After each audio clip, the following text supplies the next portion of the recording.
Ayon sa panalangin ni Yesha, ang pang-apat na pagbubuntis ni Vanji. Sa ika-6 na buwan na pag-alaman niya na may problema sa puso ang anak. Hindi ko malaman kung anong kailangan gawin. So, ang immediate na hinahanap ko nun, naghanap kami ng specialista for high-risk pregnancy. Nilaban namin sa panalangin, pinanetwork namin sa prayer intercessors namin. Naghimala ang Diyos na maging maayos ang vein sa puso ng anak.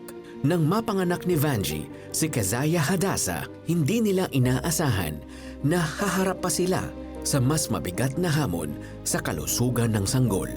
May butas yung puso niya, may UTI siya, may sepsis siya. Hindi ko malaman kung anong pakiramdam ko nung time na yon. Sabi ng doktor, naagapan. Salamat sa Diyos dun sa wisdom na binigay kay Jobert na ipatest kasi naagapan siya. Bukod sa butas sa puso, napag-alaman ding may kondisyong total anomalous pulmonary venous return si Keziah. Upang matulungan ang naturang kondisyon, ay kinailangan siyang sumailalim ng cardiac catheterization upang malaman kung saan kakayanin ng sanggol ang open heart surgery. For how many months? Yung bata pala na hawak-hawak namin. Kumbaga anytime pala po pwede nang mawala. Sabi ko, Lord, baka naman pwede. Talaga na yung paghagil ako sa Panginoon. Lord, wag na. Yun na yung waiting moment namin na may chance pa ba na mabuhay ang anak namin. Sa gitna ng pighati, sinikap ding pag-aralan ni Vanji ang kondisyon ni Keziah upang mabuhayan din ng loob si Jobert. Kasi gusto kong malaman siya at ipaliwanag kay Jobert na possible at kasamahan ng Lord, madaming nagiging miracle, madaming nahihil.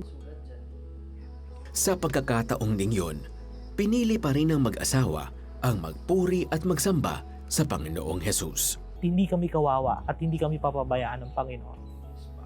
That is our faith as a family.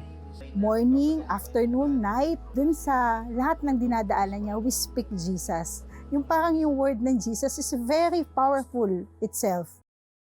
June 2023, nag-undergo ng open heart surgery si Keziah.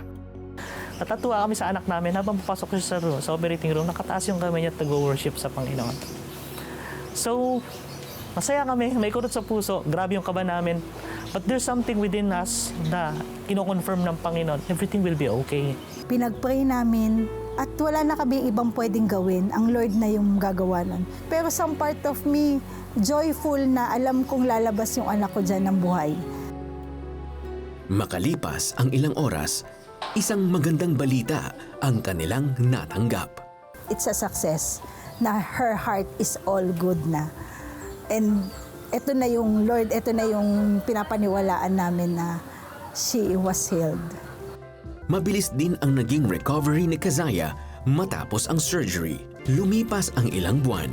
Answered prayer din para kay Vanji at Jobert ang pagsara ng butas sa puso ni Keziah. Ngayon, sobrang galak at saya ang naranasan ng pamilya Maningo. Gigising kami araw-araw ng may ngiti sa puso at labi namin na we are with our baby miracle every day. Matapos mapagtagumpayan ang matinding hamon sa kalusugan ng anak, panibagong hamon pa rin ang hinarap ng mag-asawa. Bago pa namin nalaman yung sa case ng bunso ko, meron na po akong bukol sa leg. At akala ko naman minor lang yon. Kalaunan, nag-undergo ng thyroidectomy si Jobert para matanggal ang nasabing bukol nang magsagawa ng biopsy.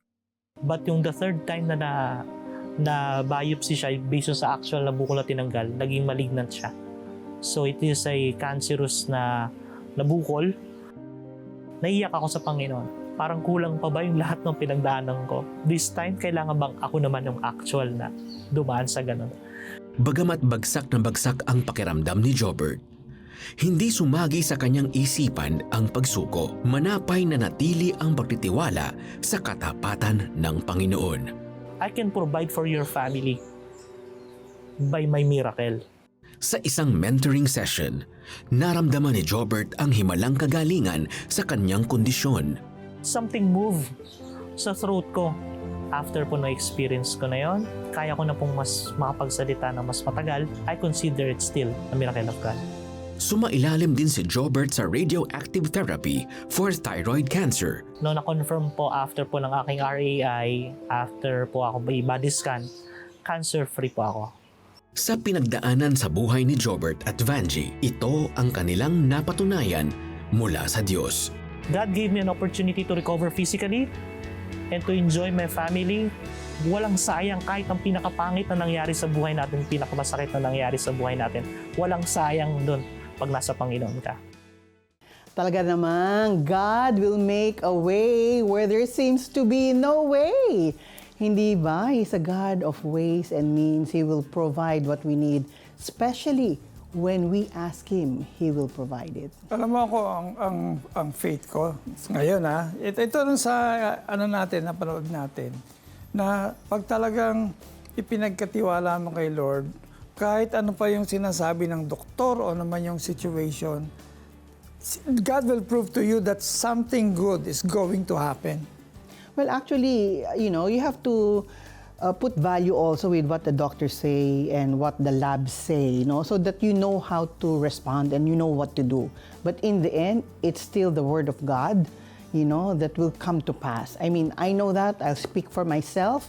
I also went through cancer treatments, and God provided ways and means, and most of all, God assured me through His Word that He is going to heal me, and He did, and I'm well, and Jobert is well. Alam mo pare, when we talk about miracles, hindi lang ito yung mga extraordinary events ng parang pelikula. Miracles are God's way of reminding us that He is sovereign, that He is faithful, and that He hears the cries of His children. Sometimes miracles don't come in the way we expect. Minsan, dumadaan muna tayo sa matinding pagsubok, sa sakit, sa kawalan. Pero sa gitna ng lahat ng iyon, God is weaving something beautiful. He is teaching us to trust Him first and to believe that His power is greater than any other diagnosis, loss, or any impossibility. The story of Jobert and Vangie shows us na kahit paulit-ulit silang dumaan sa heartbreak, hindi sila iniwan ng Diyos. Their faith reminds us that miracles are not just about healing or restoration, but about learning to say, Lord, kahit mahirap, I will still believe. And that's the miracle of hope. Yung pag-asa that God can breathe life again. Yung kahit many tears will come, but we can still rejoice because we know that Jesus is alive and He is with us. Maybe you feel like you are in the middle of your own storm. Parang wala nang solusyon na makita. But let me tell you that the greatest miracle you can ever receive is Jesus Himself. When you invite Jesus Christ into your life, He gives you peace that surpasses all understanding, joy that no circumstance can steal, and eternal life that no sickness or death can take away. Kapatid, kung nais mong maranasan ang tunay na himala, let Jesus be the Lord and Savior of your life. Together, let us pray. God, my Heavenly Father, I'm at the end of my rope. I don't know where to turn to anymore. Hindi ko na po alam kung anong aking gagawin. But tonight, I learned that you are a God who loves me, a God who can give me all things, a God who can heal me, a God who can restore me. Thank you, Jesus, that you died on the cross, that you have paid in full the penalty for our sins. Oh God, that you shed your blood on the cross, that even not just our sins are forgiven, but we are also healed. We're healed from all our bitterness, of all our sickness, our physical sicknesses. Oh God, you have covered that as well. So tonight, Jesus, I accept you as my Savior and Lord of my life. Simula po ngayong araw na ito, kayo na po ang aking maging Panginoon at tagapagligtas ng aking buhay. Sinusuko ko na po ang lahat-lahat sa inyo. Simula ngayon, kayo na po ang masusunod sa aking buhay. At ako ay may pag-asa, Panginoong Diyos, na ang aking mabuting kinabukasan ay nasa sa inyong mga kamay at pawang kabutihan lamang ang inyong pakay sa akin. Maraming pong salamat. Sa ngalan ni Jesus, itong aming dalangin. Amen. Sumabay ka ba sa prayer at tinanggap si Jesus bilang Diyos at tagapagligtas? Balitaan mo naman kami. Please send us the message, "Yes, tinanggap ko si Jesus," through text or via the 700 Club Asia Facebook Messenger or comment section ng YouTube channel. O tumawag sa Prayer Center para mapagdasal ka namin. Grow in your faith. Join our online Bible study group today. Just type BSG in the comment section of the 700 Club Asia YouTube channel or Facebook Messenger to receive details. Kung pakiramdam mo ay mag-isa ka sa laban, tandaan mo na kasama natin ang Diyos. The CBN Asia Prayer Center is ready to stand with you in faith. Tawagan mo lamang sila o mag-message sa the 700 Club Asia Facebook Messenger. Hindi mo kailangang buhating mag-isa ang lahat ng bigat. Let God be your strength and your refuge. At kung gusto mong lalo pang ma-inspire, bisitahin ang The 700 Club Asia YouTube channel. Doon mo mapapanood ang mga kwento ng mga taong nakaranas ng himala ng Diyos mula sa healing, restoration, hanggang sa breakthroughs sa kanilang mga buhay. Pwede mo ring i-download ang Tanglaw devotional app sa Google Play, iOS, Spotify at Apple Podcast. Hayaan mong ang salita ng Diyos ang magbigay ng direksyon sa bawat hakbang mo at maging ilaw sa gitna ng mga hamon at pagsubok. At siyempre, be part of our growing online family sa Facebook, Instagram, TikTok, X at Spotify. I-share mo ang mga kwento ng pag-asa para mas marami pang makakilala sa katapatan ng Diyos at makaranas ng himala mula sa kanilang mga pinagdadaanan. Sa amin pong pagbabalik, anong himala ang naghihintay kay Garvic nang tamaan siya ng COVID-19 at 12 miyembro sa kanilang pamilya? Malalaman natin yan pagkatapos ng ilang mahalagang paalala. Diyan lamang kayo.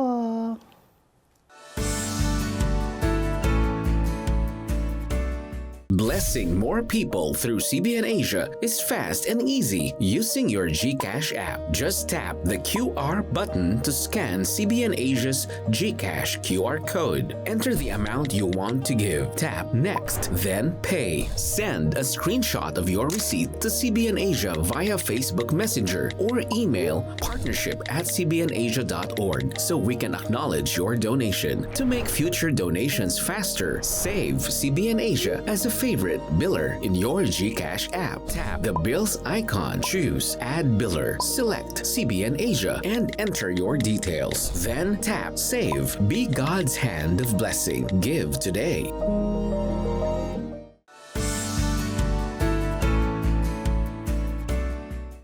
Ang kabayaran ng kasalanan. Isang malaking pagsubok para kay Garvic nang magpositibo siya at 11 pang miyembro ng pamilya sa COVID-19. Kabilang na ang kanyang 6 na buwang apo. Bilang isang lingkod ng Diyos, isang malaking hamon ito para sa kanya. Lahat po kami ay nag-exhibit ng flu-like symptoms ng panahon na yon. We were not too worried for ourselves dahil alam po namin that you can survive COVID. Pero syempre, pag tinamaan yung apo ko na si River ng COVID and she was having sleepless nights, she was crying all night, talagang doon kakakabahan talaga. And I remember we immediately isolated ourselves. My wife who had COVID took charge to make sure lahat po kami ay nakakain in our rooms. Can you imagine preparing 12 meals and with one of our helpers, kasi yung isang helper namin medyo malakas siya. Pero let me tell you, that was a terrible time for us. Ngunit sa pagdaan ng mga araw, mas naging komplikado ang lagay ni Garvic kaya kinailangan siyang dalhin sa ospital dahil sa severe pneumonia. I remember during that time, I really thought I was dying. I've always wondered, ano kaya mararamdaman ko when I will actually face death? And this is what happened. Alam niyo po, naramdaman ko, no fear at all.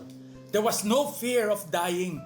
The only emotion that I felt was sadness. Kasi mamamatay ako, walang kasamang pamilya. Hindi ko mahawakan yung kamay ng aking wife na si Ruby.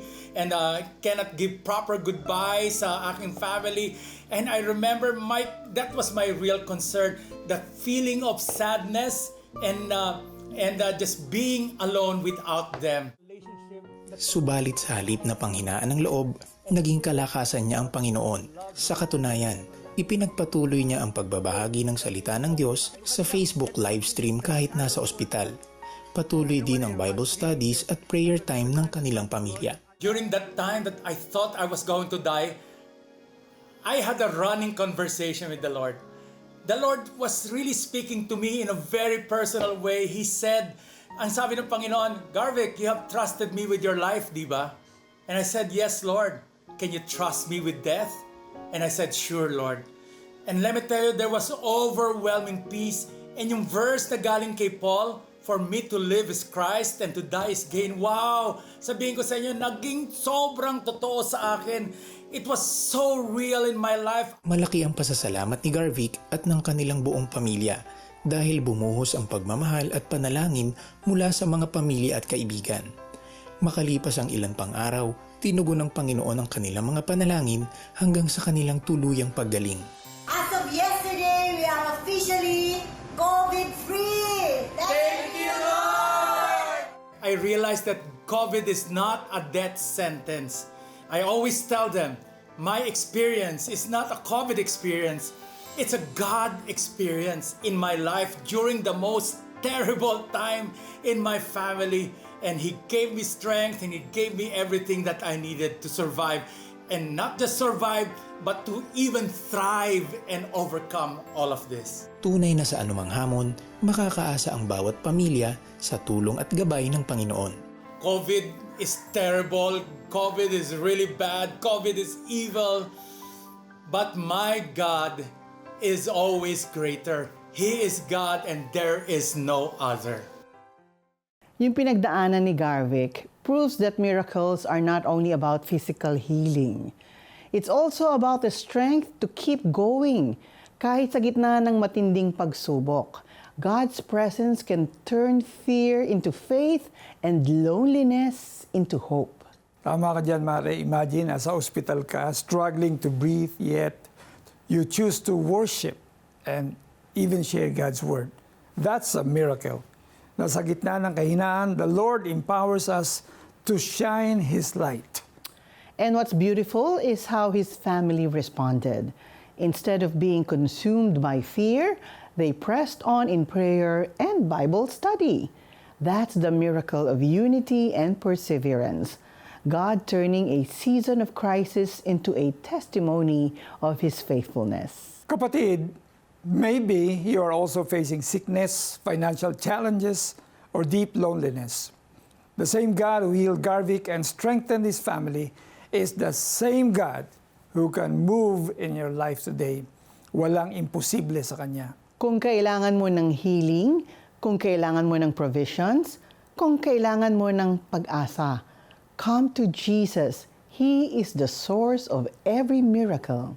Let's pray together and believe that the Lord will touch your situation right now.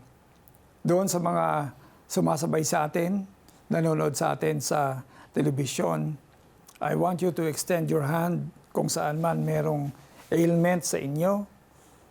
And I will pray for you. Lord, in the name of Jesus, I just release your healing touch upon everyone who is praying with us right now. And we are claiming, Lord God, 2 Peter 2:24. Lord, that by your stripes on the cross of Calvary, you have healed us by your most precious divine blood that was shed on the cross. And Lord, I declare, Father God, right now, meron ding sakit sa puso right now. Merong defective valve ang iyong puso.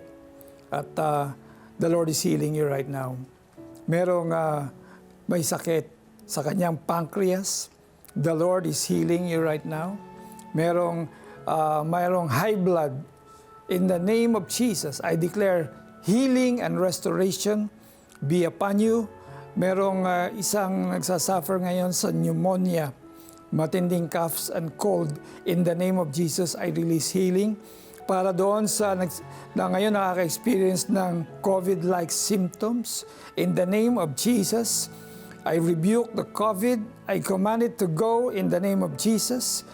I rebuke all the consequences. I declare a chain-breaking healing be upon you right now, including emotional, including, hallelujah, including in your mind, in the name of Jesus. I cast you out in the name of Jesus. And even those who are experiencing lack, in the name of Jesus, I declare that all will be well with you starting today. Healing has come by the blood of Jesus. It's a done deal. I bind those sicknesses to go and leave your bodies right now in the mighty name of Jesus. Amen. Amen. Naramdaman ko na tuloy-tuloy ang pag-recover ko. Doon ko naranasan yung kapangyarihan ng Diyos. Wala kaming pera pero naitayo namin yung farm na ito. Nag-restore sa akin, finances, trabaho, lahat po yan galing sa Panginoon. Tulad ba nila ay sinagot din ng Panginoong Jesus ang iyong panalangin? We want to hear it from you. Please text answered prayer and share your story with us. Send it to 0917-126-1442.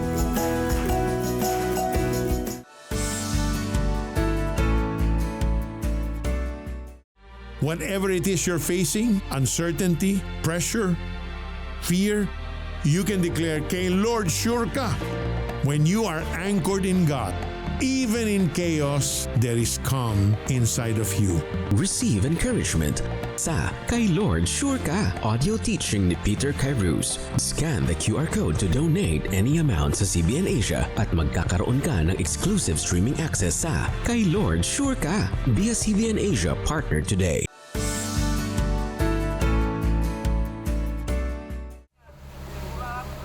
Sa liblib na lugar ng Island Barangay Rama sa Catbalogan, Samar, nakarating ang Operation Blessing para sa medical brigade nito at libreng dental check-up.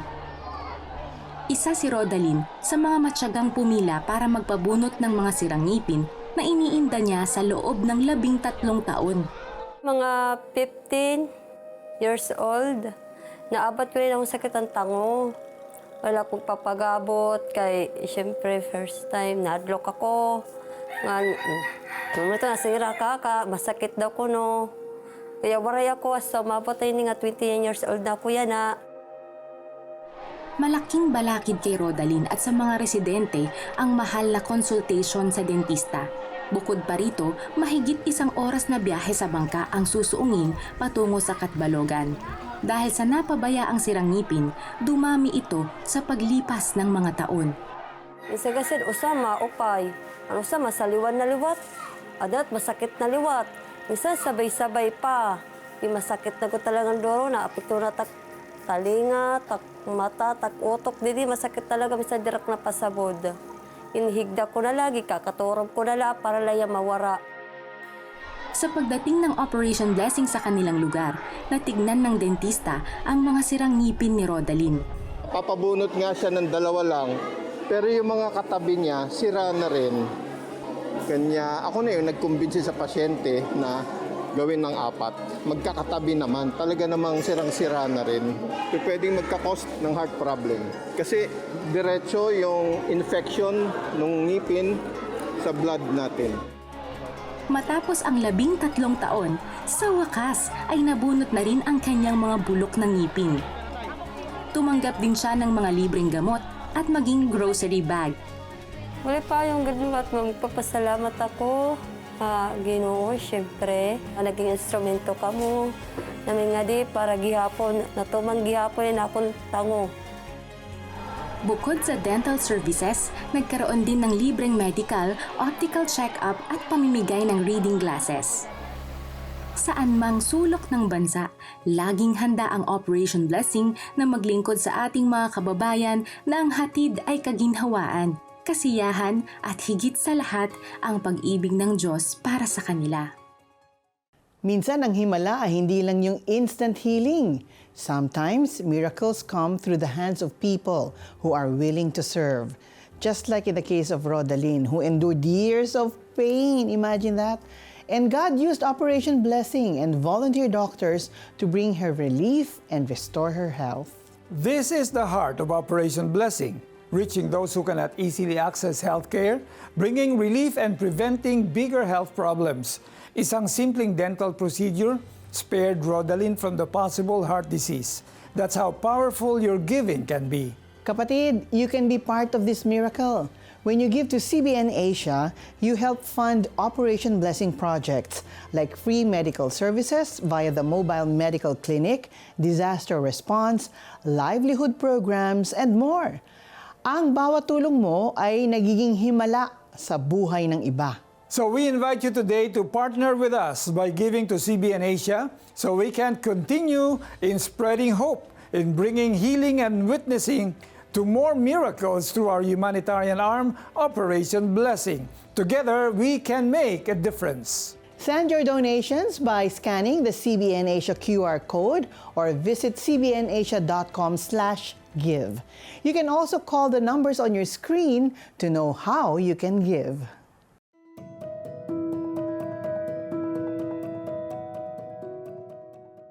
In our Push Pilipinas segment, we lift a prayer request to God from the 700 Club Asia Facebook page and rejoice in His powerful answers. From SADS, Lord, hear my prayers for my parents, my sister, my daughter, my son, and my husband, that you may grant them good health, guidance, complete healing, abundance, and long life. Father, you heard the prayer request of Saj, and we agree with him in prayer, Lord God, that you will come into his home. Lord, that you will touch his family, his parents, his brothers and sisters, mga pamangkin po niya, all of them, O Father God. I pray, Lord, that there will be a revival in that family, that their faith in you will be restored, O Father God. And together, Lord, they will learn to love each other and they will love and serve you as well. And I pray, Father God, that health and healing will come to them, Lord God, whatever ailments they may be experiencing. I pray, Father, that you will grant them their miracle healing. Lord, show them that you are a Father who loves them and that you can do all of these wonderful things through Christ our Lord.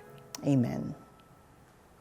Mga kapatid, tonight we have seen how God continues to move in the lives of His people. Every story we shared is a reminder that miracles are not just things of the past, patuloy silang nangyayari ngayon sa mga pusong naniniwala at nagtitiwala sa Diyos. Yes, miracles come in many forms like healing, provision, restoration, and even strength to endure. At sa bawat himala, nakikita natin ang pagmamahal ng Diyos na walang hanggan.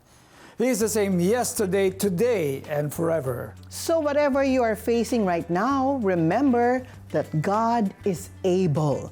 Walang imposible sa Kanya.